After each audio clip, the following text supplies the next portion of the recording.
Stage Pass, Institute of Gaming. For more details, contact 70939659659. Hi hello నమస్తే welcome back to iDream Media. ఈరోజు మనతో ఉన్నారు high court advocate అలాగే immigration consultant అయిన H1B వీసా కన్సల్ట్ సంబంధించిన పూర్తి వివరాలు ఇవ్వడానికి పృథ్వీ గారు ఉన్నారు. సార్తో మాట్లాడదాం. Hi sir. Hi Virat. Sir, current situation of NRI, అమెరికాలో ఉన్న ఎన్ఆర్ఐ సిచ్యువేషన్ ఎలా ఉందంటే అమెరికాలో ఉండలేరు, ఇటు ఇండియా రాలేరు అన్న విధంగా ఉంది. ఎందుకంటారు? అసలు ఏం జరుగుతుంది అక్కడ రైట్ నౌ? ఇప్పుడు అమెరికాలో ఉండేవాళ్ళు పర్మనెంట్ రెసిడెన్సీ కానీ, అక్కడ ఉండేటువంటి రెసిడెన్సీస్, అక్కడ ఉండేటువంటి గ్రీన్ కార్డ్ హోల్డర్స్ కానీ, అక్కడ సిటిజన్షిప్ గురించి కానీ మనం పెద్ద వరి అవ్వాల్సిన అవసరం లేదు. వాళ్ళకి ఆల్రెడీ సెటిల్డ్ దేర్. అక్కడ వాళ్ళని ఏమీ టచ్ చేసేటువంటి ఆస్కారం ఉండదు. మనకి ప్రాబ్లం వల్ల ఎవరికి వస్తుందంటే H1B వీసా మీద వెళ్ళిన వాళ్ళ దగ్గర వస్తే ప్రాబ్లం. H1B వీసా వాళ్ళు వెళ్ళే వాళ్ళకి, అక్కడ ఆల్రెడీ ఉన్న వాళ్ళకి ప్రాబ్లం వస్తుంది. ట్రంప్ ఉద్దేశం ఏంటంటే ముందు అక్కడ ఉండేటువంటి ఎంప్లాయీస్కి, H1B వీసా ఎంప్లాయీస్కి శాలరీలు పెంచేస్తాడు ఫస్ట్. అంటే ఉన్నటువంటి $1,20,000 పర్ యానం US డాలర్స్లో వచ్చేటువంటి ఎంప్లాయీస్ ఎవరైతే ఉన్నారో వాళ్ళకి ఒక్కసారి శాలరీ పెంచేస్తాడు. అంటే $1,20,000 నుంచి $1,40,000, $1,50,000 చేస్తాడు. తన ఉద్దేశం ఏంటంటే ఈ $150,000 జీతం శాలరీ తీసుకోగలిగినటువంటి వాళ్ళు మాత్రమే అక్కడ ఉండాలి. ఓకే. మిగతా వాళ్ళు with in short term they have to వాళ్ళు పెట్టి బేడా సర్దుకుని ఇండియాకి వెళ్ళిపోవటం. ఇక్కడి నుంచి వెళ్ళేవాళ్ళు కూడా ఆ $150,000 రిక్వైర్మెంట్ ఉన్న వాళ్ళు మాత్రమే అక్కడికి వెళ్ళాలి. అంటే మనకి వీసాస్లో, H1B వీసాస్లో వెళ్ళేవాళ్ళు 2 రకాలు ఉంటారు విరాట్. ఒకళ్ళు ఏంటంటే కంపెనీ స్పాన్సర్ ఉంటాడు. అంటే ఏదో కంపెనీ, అతను ఎక్కడో పని చేస్తున్నాడు, ఆల్రెడీ తన ఒక కంపెనీలో పనిచేస్తున్నాడు అనుకుందాం, వాడిని అక్కడికి పిలుచుకెళ్ళేటువంటి ప్రాసెస్. అంటే కంపెనీ టు కంపెనీ తీసుకెళ్ళేటప్పుడు వాడి యొక్క రిక్వైర్మెంట్ ఉండేటప్పుడు తీసుకెళ్లే వాళ్ళకి పెద్ద ఇబ్బంది ఉండదు. కన్సల్టెంట్స్ ద్వారా వెళ్ళేటువంటి వాళ్ళు ఉంటారు. కన్సల్టెంట్ ద్వారా ఏంటంటే ఆల్రెడీ అక్కడ ఎవడో ఎంప్లాయ్మెంట్ నిన్ను పిలుస్తారు, నువ్వు ఫేక్ ఎక్స్పీరియన్స్లు పెట్టుకో, లేకపోతే ఏదో పెట్టుకో, ఏదో రకంగా అక్కడికి వెళ్ళిపో అనే వాళ్ళకి మాత్రం ఇది గడ్డుకాలం. ఆల్రెడీ అక్కడ ఈ 2 రకాలుగా వెళ్ళే వాళ్ళు, వెళ్ళిపోయిన వాళ్ళు ఉంటారు కదా అక్కడ, వాళ్ళకి నీ ఇందాక చెప్పాను చూసారా, మీకు ఈ పారామీటర్స్లో $1,20,000 శాలరీ ఏదైతే ఉందో, US డాలర్స్ శాలరీ ఏదైతే ఉందో, ఆ శాలరీ కన్నా తక్కువ ఉన్న వాళ్ళు you better drop from the country అని చెప్పేసి ఒక 2 months టైం ఇస్తాడు. ఆ 2 months టైం దేనికి ఇస్తాడు? Search for a new job. వాడికి సెర్చ్ చేసినా సరే వాడికి అక్కడ రావాల్సిన $1,20,000 శాలరీ తోటి ఉండేటువంటి ప్రమాణాలతో ఉండేటువంటి కంపెనీలో జాయిన్ అవ్వాలి. Otherwise you have to come back to India. Nothing. అక్కడ ఎంప్లాయీ ఎవరంటే it's nothing A contract labour. ఇక్కడ నుంచి కాంట్రాక్ట్లో అక్కడికి వెళ్తాడు. 6 months to 2 yearsలో కాంట్రాక్ట్లో వెళ్తాడు. వెళ్ళిన తర్వాత రెగ్యులరైజ్ అవ్వడం అంటే వాడు అక్కడ ఉండేటువంటి what we call green card కానీ, అక్కడ రెసిడెన్సీ పర్మిషన్ కానీ రాదు వాళ్ళకి. వాళ్ళు ఇంకా గాల్లోనే ఉంటారు. అసలు రెసిడెన్సీ పర్మిషన్ రావాల్సిన వాళ్ళు ఇంకా 60 లక్షల మంది ఉన్నారట అక్కడ. ఇంకా 60 లక్షల మంది అన్నారు. ఓకే. వీళ్ళందరికీ ఎప్పుడు రాను, వాళ్ళు 3 phases వైజ్గా వస్తుంది. వాళ్ళకి ఫేస్ వైజ్గా రావాల్సి ఎప్పుడు వచ్చిన వీళ్ళకి, I'm not talking about Indians, world వైజ్గా ఉండేటువంటి అక్కడ US లో ఉన్న వాళ్ళు 60 లక్షల మంది. వీళ్ళందరికీ రావాలి.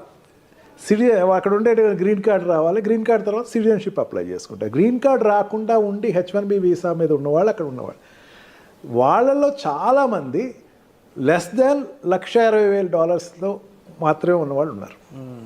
$1,60,000 పైన ఉండేటువంటి వాళ్ళు జనరల్గా సాఫ్ట్వేర్ కంపెనీలో ఉండేవాళ్ళు. మనకి ఏంటంటే సాఫ్ట్వేర్ కంపెనీ ఒకటే అనుకుంటే కనపడతాయి, ఇంకా చాలా సెక్టర్స్ ఉంటాయి. ఆ సెక్టర్స్లో ఉండేవి అక్కడ ఆల్రెడీ US లో లాంచ్ అయిన వాళ్ళు ఉన్నారు. వాళ్ళందరూ కూడా $1,60,000 పైన శాలరీ ఉన్న వాళ్ళు మాత్రమే ఇక్కడ ఉంటారు. వాళ్ళకి $1,40,000 చేసేస్తాడు, గ్రాండ్గా చేస్తాడు. ఫస్ట్ $1,40,000 చేసి ఈ $1,40,000కి వాడికి ఇన్పుట్ ఉన్న వాళ్ళు మాత్రమే తీసుకోండి, ఇలాగే తీసుకోవద్దు. ఓకే. మెయిన్ కారణం ఏంటి? నా దేశీయస్తులు అక్కడ ప్లేస్ అవ్వాలి.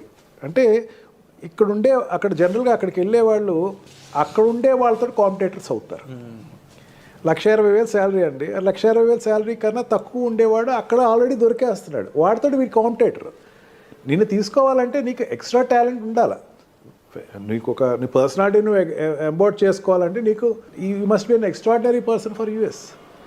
నిన్ను తీసుకెళ్ళాలి అనుకుంటే ఆ రకంగా నువ్వు వెళ్ళిన వాళ్ళు చూడాలి అని చెప్పేసి ట్రంప్కు ఒక నిర్దిష్టమైనటువంటి ఆలోచన అయితే తన తీసుకొచ్చే అవకాశం ఎక్కువే కనపడుతుంది. ఈ రకంగా చూసుకుంటే వెళ్ళే వాళ్ళకి ఆల్రెడీ ఎగ్జిస్టింగ్ ఉన్న వాళ్ళకి కూడా కొంచెం ఇబ్బందులు అయితే ఖచ్చితంగా ఉంటుంది. బట్ ఒకటి నా స్ట్రాంగ్ ఫీలింగ్ ఏంటంటే మన ప్రైమ్ మినిస్టర్ తోటి ఆయనకు మంచి రిలేషన్షిప్ ఉంది. Of course. అని చైనాకున్న వ్యతిరేకత ఇక్కడ టార్గెట్ అంతా కూడా చైనా వాళ్ళ మీద ఎక్కువ టార్గెట్ ఉంది, కానీ ఇండియన్స్ మీద అంత ఎక్కువ టార్గెట్ అతనికి లేదు. ఓకే. ఖచ్చితంగా లీజర్ పీరియడ్స్ ఏదైనా ఉంటే పెంచవచ్చు. అండ్ ఈ what we call for example ఇప్పుడు ఎకానమికల్గా చూసుకుందాం. ఎకానమికల్గా చూసుకుంటే అక్కడ ఇంపోర్ట్స్ ఏదైతే ఉన్నాయో చైనా నుంచి వచ్చేటువంటి ఇంపోర్ట్స్ని 60% ట్యాక్స్ పెంచే అవకాశం ఉందన్నాడు. అంటే చైనా నుంచి ఇంపోర్ట్ అయ్యేటువంటి వస్తువులన్నిటినీ కూడా ట్యాక్స్ పెంచే అవకాశం ఉంది. ఇప్పుడు అమెరికాలో ఎక్కువ చైనా గూడ్స్ దొరుకుతాయి మనకి. ఆ గూడ్స్ అన్నిటినీ 60% ట్యాక్స్ పెంచేస్తున్నాడు. ఎందుకంటే డిస్కరేజ్ చేయటం కోసం అని చెప్పేసి తనకి మెయిన్ ఉద్దేశం అది. ఈ రకంగా ప్రతి సెక్టర్స్లోనూ అతనికి ఈ చైనాని ఎంత డిస్కరేజ్ చేయాలి అని ఉంది. He got good friendship with Indian prime minister. Indian తోటి మంచి రిలేషన్స్ అయితే ఉన్నాయి. మెయిన్ ఏంటంటే చాలామంది అనుకుంటూ ఏంటంటే ఇండియాకి చాలామంది H1B వీసాలో ఇండియాకి వచ్చేస్తారు, లేకపోతే ఇండియా వాళ్ళు చాలా ఎఫెక్ట్ అవుతారు. కానీ మరి నాకు స్ట్రాంగ్ నమ్మకం ఏంటంటే ఇండియాతోటి రిలేషన్స్ ఎస్టాబ్లిష్ అయితేనే తనకి చైనాతోటి పోటీ పడవచ్చు. అంటే ఈ సౌత్ ఏషియన్ ఏరియాలో చైనాతోటి పోటీ పడే పెద్ద కంట్రీ ఇండియాయే కనపడుతుంది. ఇది ఇప్పుడు కాదు, ఫస్ట్ టర్మ్లో కూడా అదే అతను ఎక్స్పోజ్ అయ్యాడు.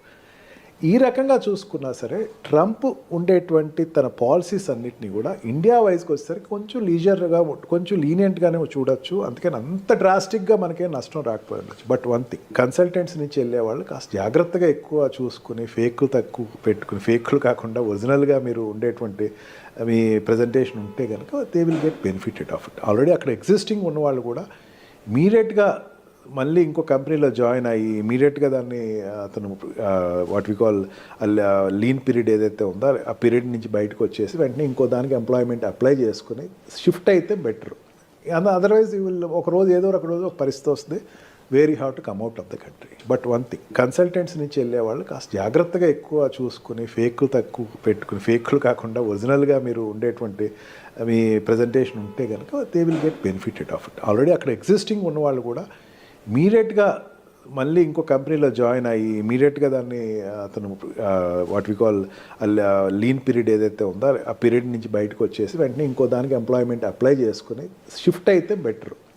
అదర్వైజ్ ఒక రోజు ఏదో ఒక రోజు ఒక పరిస్థితి వస్తుంది, where you have to come out of the country. చూడు సార్, తప్పకుండా ఈ పరిస్థితులు అనేవి ఏ విధంగా వెళ్ళబోతున్నాయని చూడాలి. దీనికి సంబంధించి మీకు ఎటువంటి హెల్ప్ కావాలన్నా సరే డిస్ప్లే అవుతున్న నెంబర్స్ కాల్ చేసి సార్ని మీరు కన్సల్ట్ చేయొచ్చు. Thank you so much.